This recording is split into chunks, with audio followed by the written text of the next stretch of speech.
Bonjour à tous, vidéo comparative de ces deux Honda Odyssey Absolute. Ces deux véhicules-là sont des véhicules qu'on a en stock, ce ne sont pas des véhicules clients à qui on a redemandé de revenir, ou des commandes ou autres. Ce sont bien donc des véhicules qui sont en stock, qui sont à vendre. Je vais vous remettre dans la fin de la vidéo le lien directement des vidéos de vente, donc très détaillées. Donc on va pas revenir sur les détails des équipements, etc. Tout ça. Le but est vraiment de vous faire une comparaison entre ces deux véhicules, ces deux générations. Alors, ici, à votre droite, vous avez donc le RB1, qui est donc la troisième génération d'Odyssey. Et là, donc, à gauche, on a le RB3, qui est donc la quatrième génération d'Honda Odyssey. Petite parenthèse un peu pénible, mais qu'il faut toujours rappeler. Il y a eu beaucoup de générations d'Honda Odyssey. La première a été faite dans le monde entier. C'est appelé Shuttle, on l'a en Shuttle pour nous en Europe. Ensuite, la deuxième génération, on ne l'a pas eu. Elle s'est donc uniquement appelée Odyssey pour le marché asiatique et américain. Et à partir donc de la troisième génération, c'est-à-dire de celui-là, le marché américain a eu son propre Honda Odyssey qui n'a strictement rien à voir avec celui-ci qui est conçu uniquement au Japon, qui a été fait uniquement pour l'Asie, et l'Absolute, donc que vous avez sous les yeux, n'a été commercialisé que au Japon. C'est-à-dire que les véhicules américains, avec des V6 et des boîtes de camionnettes qui ont un look de minivan, n'ont strictement, absolument rien à voir avec ce que vous avez devant les yeux. Certes, c'est une appellation commerciale commune, mais les véhicules ne partagent absolument rien. Pour en terminer avec cette parenthèse, simplement, chez Honda, en général, ils font une génération qu'ils font évoluer, et ensuite ils passent à une autre. Donc on a toujours première, deuxième génération, troisième, quatrième, etc. Donc là, pour le coup, vous avez la troisième génération qui est là, et la quatrième génération qui est ici, qui est une évolution de celle-là. Ce sont toutes deux des véhicules qui sont basés sur la même plateforme que les Honda Accord. On n'est donc pas du tout sur un gabarit de minivan ou de grand monospace, si on veut appeler ça de manière française. Ce sont donc bien des breaks. Voilà pour la parenthèse un petit peu chiante qu'il faut malheureusement à chaque fois revenir dessus. Alors, concrètement parlant, niveau design, je vous laisserai regarder, hein, je tourne autour. Il y a quelques évolutions. Par contre, mécaniquement, j'insiste bien là-dessus, ce sont vraiment les mêmes véhicules, c'est-à-dire que le châssis, la motorisation, globalement, c'est pareil. Je vais vous ouvrir le capot juste après. Il y a 2-3 petites bricoles d'implantation. Donc le RB3 que vous avez ici, celui-ci fait 206 chevaux, et celui-ci, le RB1, donc troisième génération, quatrième génération, c'est comme ça que je vais les appeler. Celui-ci fait 200 chevaux. Les deux sont donc des 2,4 litres 4 cylindres atmosphériques, chaîne de distribution, donc les K24 VTEC pour ceux qui connaissent bien. Les deux sont en boîte automatique, 5 rapports avec overdrive. La petite particularité, c'est que sur la quatrième génération, donc le RB3, on a les palettes au volant, alors que sur la troisième génération, le RB1, on a la possibilité toujours de passer les vitesses, mais au levier. Alors je vais tout de suite vous montrer les différences qu'il y a au niveau de l'intérieur, parce que c'est là où il y en a le plus. Alors pour le RB3, ça va être assez simple. Vous avez en fait un petit rangement ici, et il n'y a pas de roue de secours, vous avez uniquement ici un kit anti-crevaison. Et la différence principale des deux voitures à l'intérieur se situe là. Je vous ouvre le RB1. Donc les deux, vous avez des poignées à l'arrière. Et donc là, vous avez une galette avec le cric et le nécessaire.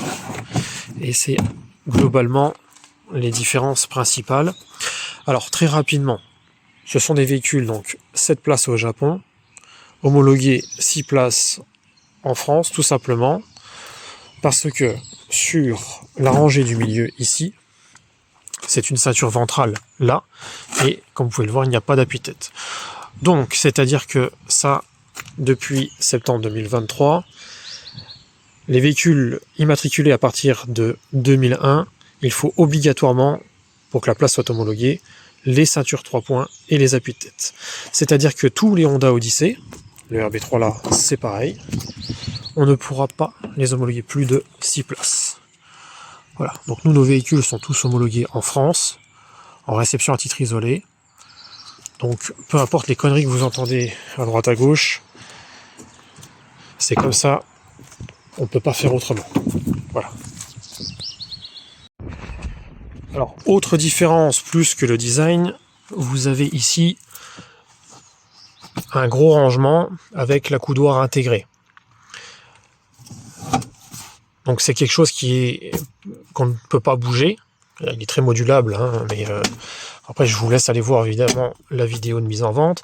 Mais par contre, sur le RB1, vous avez les accoudoirs qui sont au niveau de chaque siège, et ici, la tablette, il y a un petit rangement. En dessous, c'est vide, et ça vous permet, hop, voilà, de le rétracter, et donc d'avoir une possibilité de rangement ici. Alors après, pareil, je vous laisserai aller voir vraiment plus en détail les vidéos de mise en vente. Donc le design est beaucoup plus sobre, simple sur le RB1, plus ancien si vous préférez, plus vraiment la japonaise. Alors que sur le RB3, on retrouve un design plus commun, un peu plus européen, connu de ce que Honda fait en Europe. Et autre petite différence au niveau de l'intérieur, c'est l'accoudoir de la deuxième rangée. Comme vous pouvez le voir ici, ça vous ouvre à passage au niveau du dossier, alors que sur le RB1, ici, c'est intégré directement au dossier. Voilà. Après, sinon, vous avez des rangements partout, des porte-gobelets partout, clim devant, derrière, pareil. Sur ces véhicules-là, alors là, on a une petite particularité, une petite différence, mais c'est pas lié au modèle. Donc là, sur celui-ci, comme vous pouvez le voir, on a un poste double DIN classique. On n'a pas de système intégré comme on retrouve sur celui-là. Par contre, vous pouvez largement avoir la même chose sur celui-là, c'est-à-dire juste un système double DIN classique, sans les commandes que vous avez ici. Et à l'inverse, sur celui-là, vous pouvez retrouver donc tout l'équipement. En termes d'équipement, la seule différence que vous allez retrouver, donc comme je vous ai dit, c'est les palettes au volant que vous voyez là. Quand vous choisissez un système intégré, vous pouvez avoir en plus le poste qui fait Bluetooth, que vous n'aurez pas du coup sur celui-là, et la caméra 360. Donc, mis à part ça, les deux ont les caméras de recul, les deux ont les alarmes d'origine, les deux ont des télécommandes d'origine, donc comme je vous ai dit, climat avant-arrière, les deux ont des rangements de partout. Ce sont deux véhicules très très bien équipés.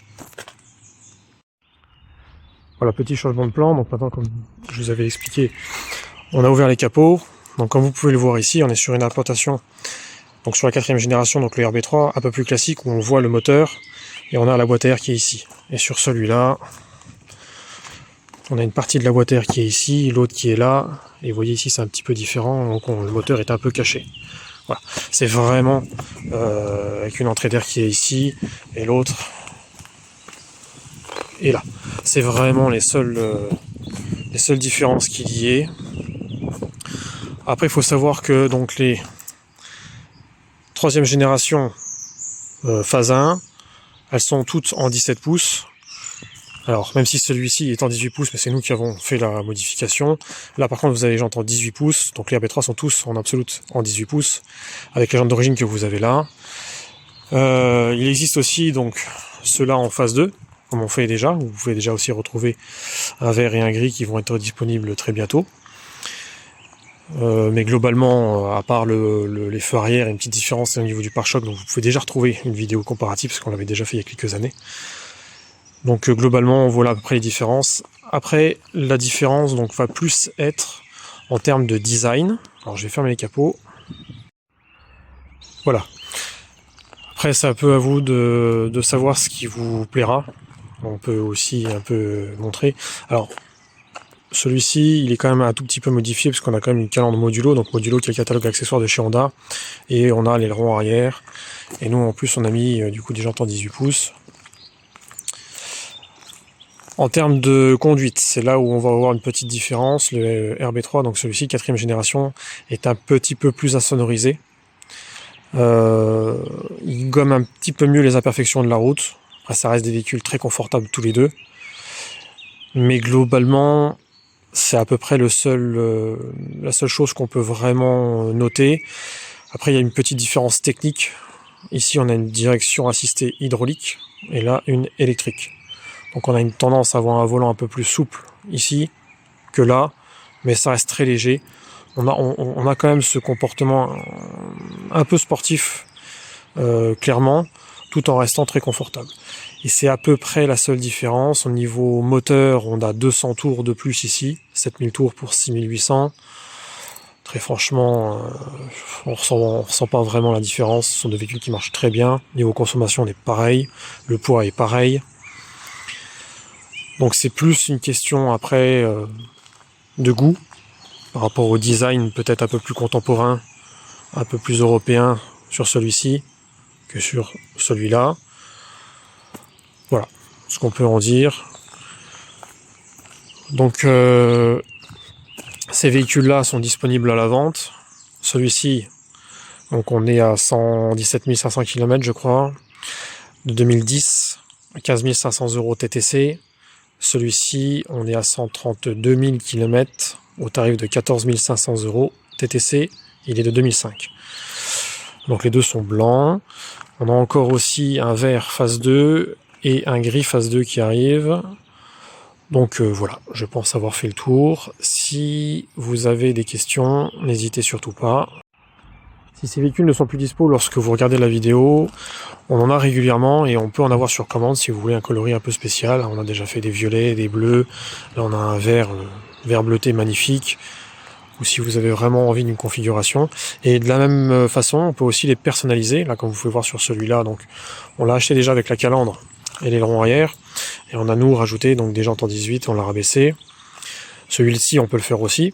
Après, petite différence aussi qu'il y a à noter, en termes de modification suivant jusqu'où vous voulez aller, on aura un peu moins de possibilités sur les 4e générations, donc les RB3, que les RB1. Là, on peut trouver des kits, des trucs vraiment un peu farfelus. Sur celui-là, un peu moins. Malgré tout, on a quand même voilà, des pièces en stock et on peut avoir tout sur commande.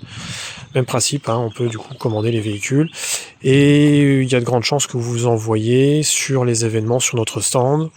On sera au HEM avec quelques-uns. Voilà, salut!